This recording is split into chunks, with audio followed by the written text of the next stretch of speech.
El 6 de agosto de 2025, el telescopio espacial James Webb fue enviado a modo de emergencia, apresurándose para capturar un cometa anómalo que desafiaba todas las expectativas.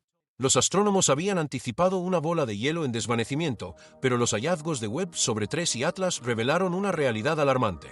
La coma del cometa estaba saturada con niveles sin precedentes de dióxido de carbono, mezclado con níquel metálico, pero sin ningún rastro de hierro.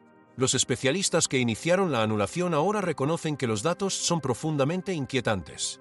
Este no es un objeto interestelar ordinario, está rompiendo todas las reglas establecidas. A medida que la exploración se profundiza, el misterio solo se expande. ¿Es TRES y Atlas un cuerpo natural o señala algo más extraordinario que se dirige hacia nosotros? A las 2:11 GMT llegó la alerta. El tono conciso y urgente de Marco Macchi cortó la calma del centro de operaciones de la misión. Las observaciones terrestres acababan de reportar cambios sorprendentes. TRES y Atlas estaba acelerando, su espectro destellando con inesperadas firmas metálicas. No había espacio para la vacilación. En 6 minutos, se cargó el comando de anulación para Webb. Todas las observaciones programadas se detuvieron. Por primera vez en años, el programa principal de ciencia del telescopio se dejó de lado bajo una directiva de emergencia. Esto no fue un objetivo estándar de oportunidad que normalmente se discutiría semanas antes y se sopesaría frente a otras prioridades. Esta decisión pasó por alto la burocracia habitual, llegando directamente al escritorio del científico del proyecto. La aprobación tenía que ser unánime. Las apuestas eran altas. El cronograma de Webb es una coreografía delicada de órbitas y uso de combustible. Cada minuto cuenta. Un solo error podría significar semanas de ciencia perdidas o daños a sistemas críticos. Sin embargo, la trayectoria cambiante de TRES y Atlas exigía acción inmediata. Su coma se expandía rápidamente, llena de gases volátiles y extraño contenido metálico. Macchi calculó las coordenadas precisas utilizando los sistemas informáticos de la ESA. El instrumento NIR-SPEC tenía que girar con rapidez, fijarse en el objetivo y comenzar a recolectar espectros antes de que el cometa se deslizara fuera de alcance. Para las 2:17 GMT, el comando estaba activo. Webb se reorientó, los sensores zumbando mientras los equipos en tierra monitoreaban la telemetría en busca de fallas.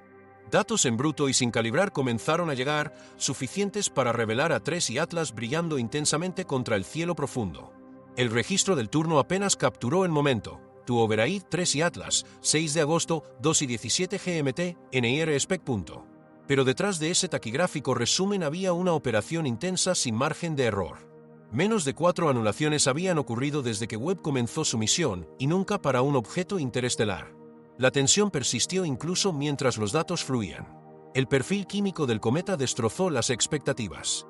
El dióxido de carbono dominaba las lecturas mucho antes de lo previsto.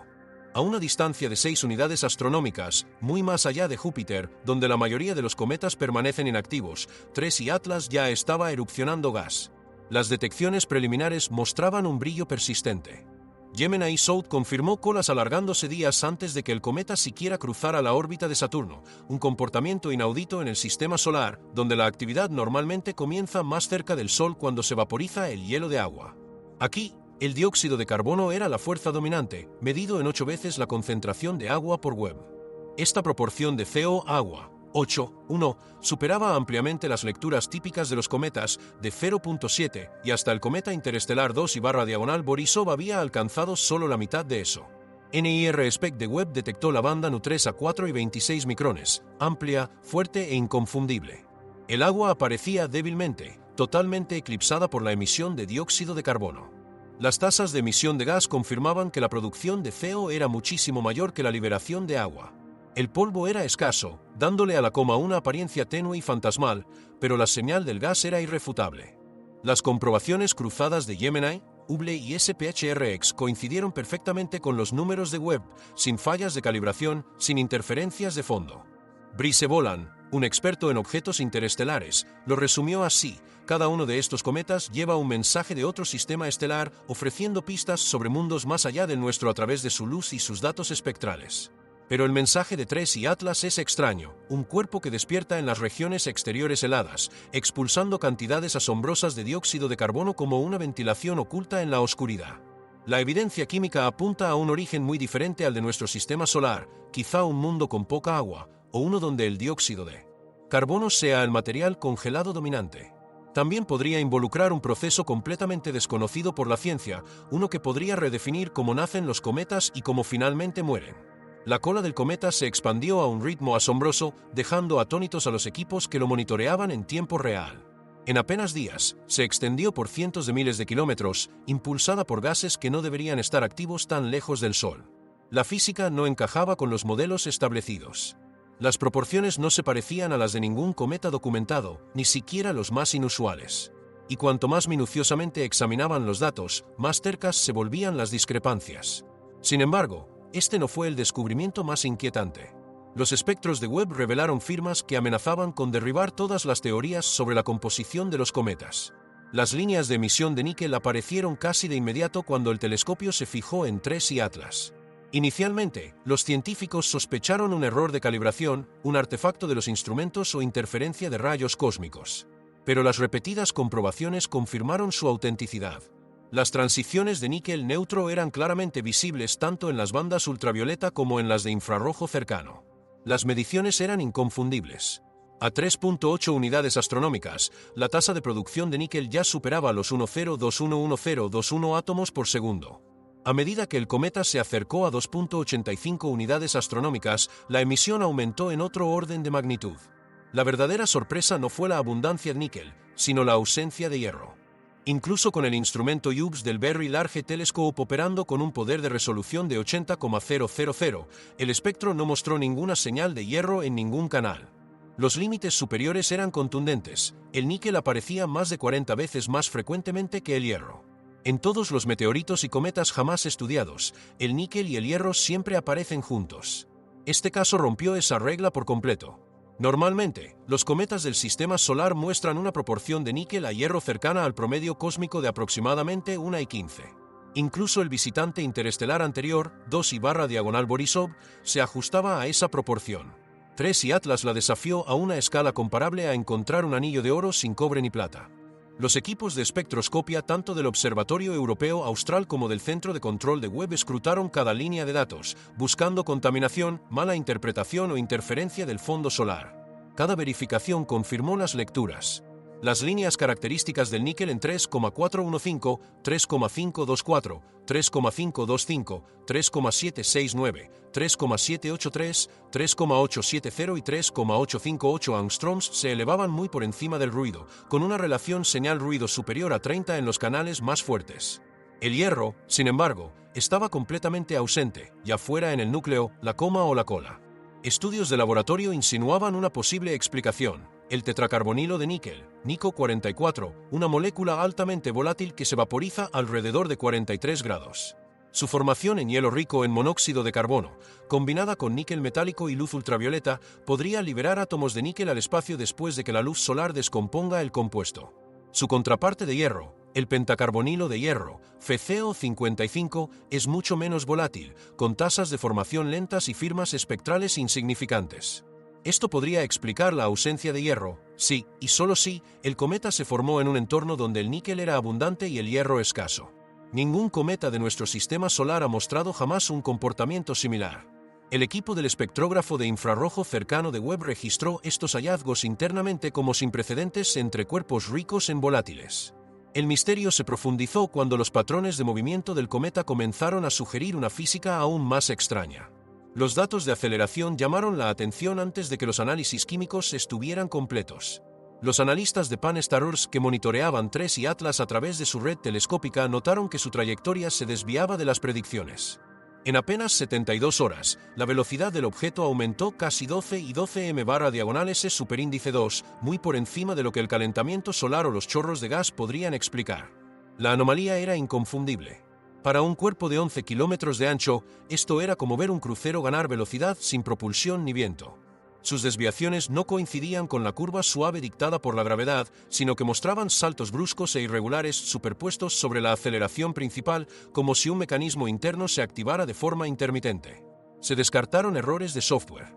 El Minor Planet Center verificó la astrometría en bruto. La aceleración era real y no podía explicarse únicamente por la sublimación de hielo. Los datos de curvas de luz de Gemini SOU-TITES añadieron otra capa de intriga, un brillo periódico cada 7.2 horas, semejante a un faro giratorio. El patrón era demasiado constante y preciso para la rotación irregular de un cometa común. Algunos investigadores intentaron modelarlo como un cuerpo rotante de forma irregular, pero el ajuste fue deficiente. Otros propusieron una estructura hueca o en forma de lámina que reflejara la luz solar desde superficies amplias y planas. Cada teoría encontró fallos críticos. El periodo de rotación se mantuvo constante incluso cuando el desgaseo se intensificó, contradiciendo las expectativas de que debería desacelerar.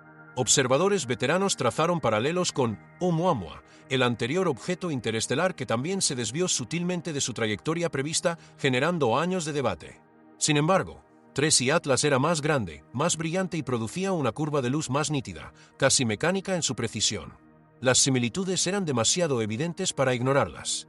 Algunos lo clasificaron como una rara anomalía cósmica, otros insinuaron orígenes posiblemente artificiales. Aunque no existe prueba definitiva para ninguna de las dos ideas, los datos acumulados alimentaron la especulación continua. Pan-STARRS documentó cada anomalía y puso los hallazgos a disposición del público. Las discusiones se derramaron en preprints y foros en línea mientras los astrónomos diseccionaban los perfiles de aceleración y los ciclos de brillo. Cada nueva observación erosionaba aún más las explicaciones familiares. Cuanto más investigaban, más inabordable se volvía el misterio, y la siguiente ronda de mediciones empujaría el debate a territorios antes reservados para la ciencia ficción. Hace más de 5,000 años, mucho antes de que los humanos aprendieran a fundir hierro, los antiguos egipcios ya moldeaban cuentas con ese metal. En las tumbas de Jerce, los arqueólogos descubrieron pequeños cilindros, martillados hasta quedar delgados y enrollados en forma de tubos, sus superficies marcadas por el tiempo. Los análisis modernos revelaron su origen oculto. Las cuentas contenían cerca de 1/3 de níquel, una proporción metálica muy por encima de las capacidades tecnológicas de la Edad del Bronce hacia el 3200 a.C. Solo los meteoritos caídos del espacio presentan contenidos tan altos de níquel en su hierro. Muestras almacenadas en el Manchester Museum confirman esta firma extraterrestre. Siglos después, un puñal enterrado con Tutankamón reveló el mismo rasgo cósmico. Su hoja prístina, intacta pese a 3 milenios, registraba un 11% de níquel y trazas de cobalto, huellas químicas exclusivas de los meteoritos metálicos.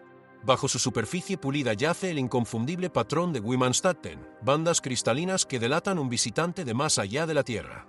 Aunque el patrón permanece sin exponer para preservar el artefacto, su composición no deja dudas. La hoja provino de un fragmento de un mundo roto, reformado para un joven faraón.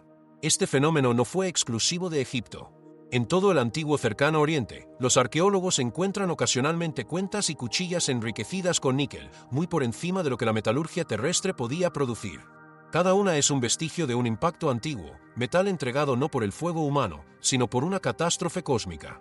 Los escribas babilónicos registraban presagios celestes en tablillas de arcilla, estrellas que brillaban de repente, piedras que llovían desde los cielos.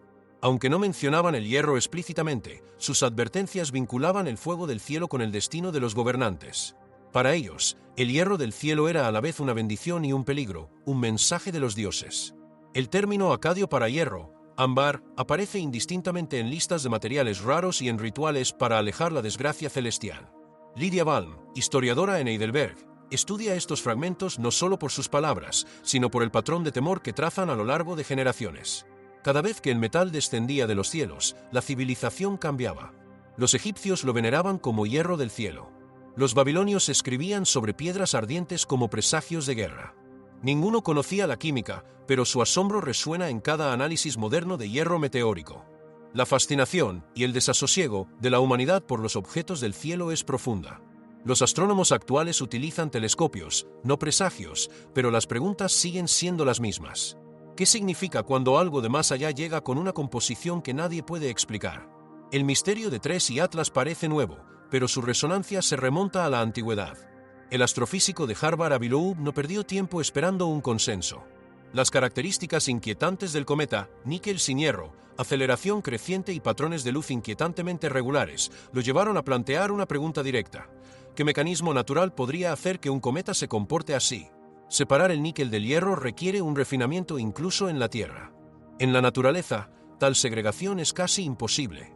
La investigación previa de Loeb sobre Oumuamua ya había desafiado la ortodoxia y ahora observaba cómo 3 y Atlas acumulaba anomalías que desconcertaban incluso a los astrónomos veteranos. Dentro de los equipos de Webb y Pan-STARRS, las opiniones divergen. Algunos favorecen una química rara, quizás de un cuerpo progenitor formado en una nebulosa rica en carbono donde el hierro quedó atrapado en minerales mientras el níquel escapaba como compuestos volátiles. Otros señalan el brillo rítmico y los impulsos inexplicables, trazando paralelos con estructuras diseñadas. Los escépticos pidieron cautela, invocando los largos y poco concluyentes debates sobre el comportamiento peculiar de Oumuamua. Pero los hechos exigían atención. La proporción de níquel a hierro no estaba simplemente elevada, rompía todos los precedentes. Los cambios periódicos de luminosidad no coincidían con ningún modelo rotacional conocido. La aceleración desafiaba constantemente las fuerzas de la gravedad por sí solas. Las discusiones académicas se encendieron con teorías contrapuestas. Algunos propusieron desgaseo exótico impulsado por dióxido de carbono, otros sugirieron penachos de polvo fractal. Ninguno podía igualar la precisión o sincronización observada. Unos pocos, envalentonados por los argumentos de Loeb, revisaron una idea antes confinada a la especulación, la analogía de la vela solar. Una estructura delgada y reflectante impulsada por la presión de la luz solar podría, en teoría, explicar tanto la aceleración del cometa como sus variaciones de luminosidad casi cronométricas. Nadie habló de pruebas, pero la posibilidad de que TRES y Atlas fuera construido y no puramente natural ya no parecía impensable. La Oficina de Defensa Planetaria de la NASA marcó discretamente a TRES y Atlas como una anomalía alta, no un peligro, sino un comodín científico. Las herramientas internas de monitoreo, normalmente utilizadas para potenciales impactores, ahora seguían este misterio. Las declaraciones públicas se mantuvieron prudentes, se necesita verificación adicional, afirmaciones extraordinarias requieren evidencia extraordinaria. Privadamente, sin embargo, incluso los investigadores más cautos admitían que este objeto estaba forzando una redefinición de los modelos existentes. A medida que los datos seguían circulando, los foros en línea y los hilos de revisión por pares explotaron con análisis, curvas de brillo, cambios espectrales, picos de aceleración, todo diseccionado en busca de significado. ¿Es TRES y Atlas simplemente una curiosidad cósmica? ¿Un viajero de una química desconocida en nuestro sistema solar? ¿O podría ser evidencia de un origen deliberado, prueba de que existe inteligencia más allá de la Tierra? Por ahora, la verdad permanece encerrada en los datos. El 6 de agosto de 2025, el telescopio espacial James Webb inició su primera anulación de emergencia en años para capturar a TRES y Atlas, un viajero interestelar con una proporción dióxido de carbono-agua de 8:1, la más alta jamás medida. Las lecturas espectroscópicas mostraron líneas dominantes de níquel con casi nada de hierro, una composición elemental más allá de cualquier explicación científica actual. Los sistemas de seguimiento registraron aceleración inexplicada y un brillo pulsante incompatible solo con fuerzas gravitacionales. Los hallazgos reflejaban los misterios persistentes de Oumuamua y seguían desdibujando la línea entre lo natural y lo artificial. A pesar de los registros antiguos de artefactos ricos en níquel considerados dones del cielo, los expertos modernos siguen divididos. Algunos invocan una astroquímica desconocida, mientras otros consideran con cautela posibilidades antes relegadas a la ficción. La NASA clasifica a TRES y Atlas como una anomalía alta, pero su naturaleza exacta permanece restringida. La evidencia es innegable, TRES y Atlas no se ajusta a ninguna categoría conocida. Hasta que surjan más datos, el significado de este enigmático visitante y lo que revela sobre nuestro lugar en el cosmos sigue siendo una pregunta abierta y perturbadora.